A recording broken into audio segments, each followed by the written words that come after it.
Hi friends, అందరికీ నమస్కారం. Welcome to our channel Ambati Mohan creations. Friends, government సంస్థలో ఉద్యోగాల కోసం ఎదురు చూస్తున్నటువంటి బీటెక్ అండ్ ఎంటెక్ చేసిన విద్యార్థుల కోసం డిఆర్డిఓ నుంచి ఒక బంపర్ నోటిఫికేషన్ అయితే రిలీజ్ అవ్వడం జరిగింది. ఈ నోటిఫికేషన్లో భాగంగా జూనియర్ రీసెర్చ్ ఫెలో ఉద్యోగాలను భర్తీ చేయడానికి అయితే నోటిఫికేషన్ రిలీజ్ చేశారు. ఈ నోటిఫికేషన్కు సంబంధించిన పూర్తి సమాచారం నేను ఈ వీడియోలో మీకు తెలియబోతున్నాను.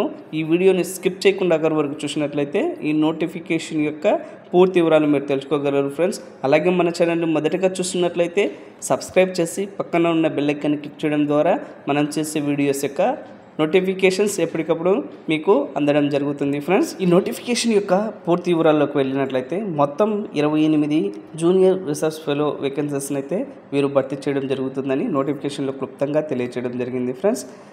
ఏ డిపార్ట్మెంట్లో వేకెన్సీస్ ఉన్నాయి, క్వాలిఫికేషన్ ఏంటి, నెంబర్ ఆఫ్ వేకెన్సీస్ ఏంటి అన్న పూర్తి వివరాలు ఇప్పుడు చూసినట్లయితే మెకానికల్ ఇంజనీరింగ్కు సంబంధించి 13 వేకెన్సీస్ ఉన్నాయి. దీనికి ఎడ్యుకేషనల్ క్వాలిఫికేషన్ వచ్చేసి బీఈ ఆర్ బీటెక్ ఫస్ట్ డివిజన్లో పాస్ అయి ఉండాలి. అలాగే గేట్ స్కోర్ను సాధించి ఉన్నవారు అర్హులనైతే వీరు తెలియజేయడం జరిగింది. లేదా ఎంఈ ఎంటెక్ ఫస్ట్ డివిజన్లో పాస్ అయి ఉండాలని అయితే వీరు తెలియజేయడం జరిగింది ఫ్రెండ్స్. వీరికి శాలరీ వచ్చేసి 37,000 రూపాయలు శాలరీని అయితే పే చేయడం జరుగుతుంది. దానితో పాటు హెచ్ఆర్ఏ అండ్ మెడికల్ సంబంధించిన అలవెన్సెస్ వీరు ఇవ్వడం జరుగుతుందని తెలియజేశారు. ఎలక్ట్రానిక్స్ అండ్ కమ్యూనికేషన్ ఇంజనీరింగ్కు సంబంధించి ఎడ్యుకేషనల్ క్వాలిఫికేషన్ చూసినట్లయితే సేమ్గా ఇవ్వడం జరిగింది. ఇందులో 9 వేకెన్సీస్ అయితే ఉన్నట్లు తెలియజేశారు. శాలరీ వచ్చేసి సేమ్ ఇందాక చెప్పిన శాలరీసే ఇవ్వడం జరుగుతుందని తెలియజేయడం జరిగింది ఫ్రెండ్స్. అలాగే ఎలక్ట్రికల్ అండ్ ఎలక్ట్రానిక్స్ ఇంజనీరింగ్కు సంబంధించి సేమ్ ఎడ్యుకేషనల్ క్వాలిఫికేషన్తో 4 వేకెన్సీస్ని అయితే ఇవ్వడం జరిగింది. శాలరీ వచ్చేసి ముందుగా తెలియజేసిన ఉద్యోగంలాగే ఇవ్వడం జరుగుతుందని తెలియజేశారు. కంప్యూటర్ సైన్స్ ఇంజనీరింగ్కి సంబంధించి 2 వేకెన్సీస్ ఉన్నాయి. Educational qualification and salary criteria previous చెప్పిన విధంగానే ఉంటుందని అయితే నోటిఫికేషన్లో క్లుప్తంగా తెలియజేశారు ఫ్రెండ్స్. ఈ నోటిఫికేషన్ అప్లై చేసుకున్న అభ్యర్థుల యొక్క ఏజ్ లిమిట్ విషయానికి వచ్చినట్లయితే అన్రిజర్వ్డ్ క్యాండిడేట్స్ 28 సంవత్సరాలు మించకుండా ఉండాలని అయితే వీరు తెలియజేయడం జరిగింది. ఓబీసీ కేటగిరీకి సంబంధించిన వారు 31 సంవత్సరాలు మించకుండా ఉండాలని తెలియజేశారు. ఎస్సీ ఎస్టీ అభ్యర్థులు 33 సంవత్సరాలు మించకూడదని అయితే తెలియజేయడం జరిగింది ఫ్రెండ్స్.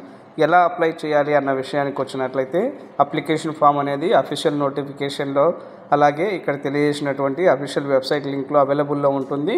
అక్కడి నుంచి డౌన్లోడ్ చేసుకొని అప్లికేషన్ను ఫిల్ చేసిన తర్వాత దానికి కావాల్సిన డాక్యుమెంట్స్ని అటాచ్ చేసి పోస్ట్ ద్వారా ఇక్కడ తెలియజేసిన అడ్రస్కి అయితే పంపించాల్సి ఉంటుందని అయితే వారు తెలియజేయడం జరిగింది ఫ్రెండ్స్. ఈ ఉద్యోగాలకు సంబంధించి సెలక్షన్ ప్రాసెస్ ఆర్ క్రైటీరియా విషయానికి వచ్చినట్లయితే అభ్యర్థులు ఎడ్యుకేషన్ క్వాలిఫికేషన్లో సాధించిన మార్కులను అలాగే వీరు కండక్ట్ చేసే రిటర్న్ టెస్ట్లో సాధించిన మార్కులను ఆధారంగా అభ్యర్థులను షార్ట్ లిస్ట్ చేయడం జరుగుతుంది. వీరు కండక్ట్ చేసిన రిటర్న్ టెస్ట్లో అర్హత సాధించని అభ్యర్థులను ఇంటర్వ్యూకి అయితే వీరు పిలవమని అయితే క్లుప్తంగా ఇక్కడ మెన్షన్ చేయడం జరిగింది ఫ్రెండ్స్. వీరు ఈ రిటర్న్ టెస్ట్లో షార్ట్ లిస్ట్ చేసిన అభ్యర్థులకు అవసరమైతే కనుక అడ్మినిస్ట్రేషన్ వారు ఇంకొక రిటర్న్ టెస్ట్ కానీ ఏదైనా కండక్ట్ చేసే అవకాశం ఉంటుంది.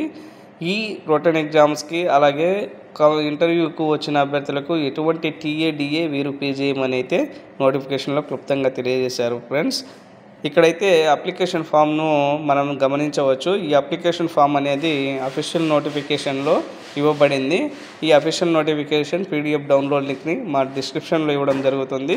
అక్కడి నుంచి మీరు డౌన్లోడ్ చేసుకొని ఈ అప్లికేషన్ ఫామ్ని డౌన్లోడ్ చేసుకొని మీరు ఫిల్ చేసి పోస్ట్ చేయొచ్చు. అలాగే ఈ నోటిఫికేషన్ సంబంధించి అఫీషియల్ వెబ్సైట్ లింక్ను కూడా డిస్క్రిప్షన్లో ఇవ్వడం జరుగుతుంది friends. Thank you for watching.